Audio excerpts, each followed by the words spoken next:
Hello everyone, welcome back to the channel, and today we'll be discussing how you can see your saved passwords on your iPhone. So in iOS 18, Apple has upgraded and provided you an application where you can see your all saved passwords. If you go here in iOS 18 above in utilities section or any above, you can see that there's an app called passwords.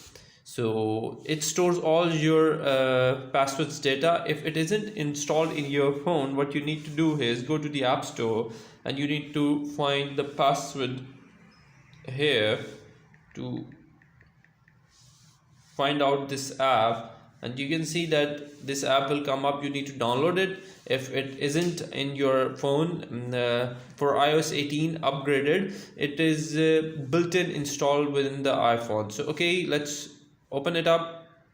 Once you open it up, it will ask the password or screen code for your iPhone, and all of your stored password will show up like this. Okay, as you can see that my 5 Wi-Fi passwords come up. Just if I tap on it and I click on it, it will show my password. Okay, and once I go back, it will show my all the passwords. For example, my Gmails and my passkeys, it will all show the data.